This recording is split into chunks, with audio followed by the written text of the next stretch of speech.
அடியார் பெரியவரா என்று கேட்டால் சாதாரணமான ஒரு மனிதனுக்கு பதில் என்னவா இருக்கும்? ஆண்டவர் தாங்க ரொம்ப பெரியவர். ஆனா கொஞ்சம் சமயத்தை அறிந்தவர்கள் அதற்கான பதில் அப்படியே மாத்தி சொல்லுவோம். ஆண்டவன் பெரியவரா, அடியார் பெரியவரா? அடியார் தான் பெரியவர். ஆண்டவனை அடியார்கள் கொண்டாடவில்லை என்று சொன்னால் ஆண்டவன் பெருமையே உலகத்திற்கு தெரியாது. ஆண்டவனா போய் தன்னுடைய பெருமையை உலகத்துக்கு எல்லாம் சொல்ல போற, இங்க வாப்பா, நான் இப்படிப்பட்டவன், என்னை கிட்ட வா, இங்க வா, நான் இவருக்கு இதை கொடுத்தேன், அவருக்கு அதை கொடுத்தேன், நீயும் வா, நான் உனக்கும் கொடுப்பேன் அப்படின்னு சொல்றவரா இருந்தா அவர் ஆண்டவனாவே இருக்க மாட்டார். ஆண்டவன் தன் பெருமையை தானே உலகிற்கு பறைசாற்ற மாட்டார். ஆனால் அடியார்கள் தான் ஆண்டவன் பெருமையை உலகத்திற்கு பறைசாற்றுகின்றவர்கள். அடியார்கள் ஏன் பெருமை பெற்றவர்கள் அப்படின்னா, அதை ரொம்ப அழகா ஔவையார் நமக்கு தன்னுடைய எளிமையான தமிழிலே எடுத்துரைத்தார்.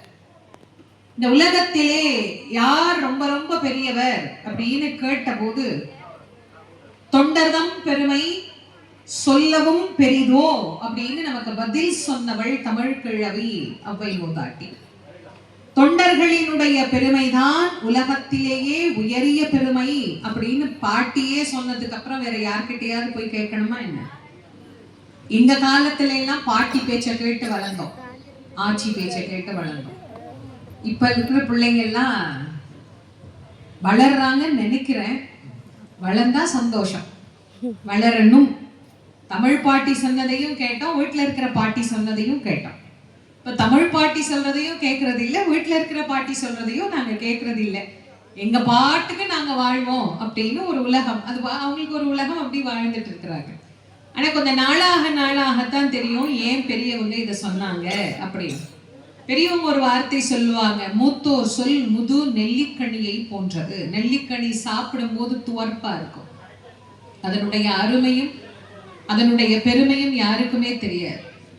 ஆனா சாப்பிட்டு முடிச்ச பிறகு ஒரு டம்ளர் தண்ணி குடிச்சாதான் தெரியும் இவ்வளவு இனிமையானதா இந்த துவர்ப்பு அப்படின்னு தெரியும். இனிப்பு மட்டும்தான் சுவை என்று தெரிந்தவர்களுக்கு துவர்ப்பிற்கு உள்ளேயும் இனிப்பு இருக்கிறது என்று காட்டிய ஒரு சுவை நெல்லிக்கனியினுடைய சுவை. இன்னைக்கு நம்முடைய பிள்ளைகளுக்கு நம்ம சொல்லிக் கொடுக்க வேண்டியதா இருக்குது. எல்லாம் ஆப்பிள்ல தான் சத்து ஜாஸ்தி இருக்குன்னதெல்லாம் இப்பதான், ஓ நெல்லிக்காயிலையும் சத்து ஜாஸ்தி இருக்கா? எதையுமே நம்ம சொன்னா கேட்க மாட்டாங்கல்ல. அதுக்கு ஒரு படம் போட்டு அதை ஒன்று யூடியூப்ல சொல்லணும், இல்ல ரீல்ஸ்ல சொல்லணும், இல்ல இன்ஸ்டால சொல்லணும். அதை யாராவது சொன்னாங்கன்னா அதை ஊர்ல இருக்கிற எல்லாரும் ஆமால்ல இது நிஜம் இல்லை அப்படின்னு நம்புவாங்க. நீங்க யோசிச்சு பாருங்க, நம்ம ஊர்ல கம்மங்கூழு கேப்பக்கூழு காய்ச்சி குடிச்ச வரைக்கும் அதோட பெருமை யாருக்கும் தெரியல. கேப்ப கூழாலாம் ஏதோ வசதி இல்லாதவங்க வீட்டுல, ஏதோ சோத்துக்கு இல்லாதவங்க வீட்டுல சாப்பிட்டுட்டு இருந்தான் அப்படின்னு நினைச்சதெல்லாம் ஒரு காலம். அது 7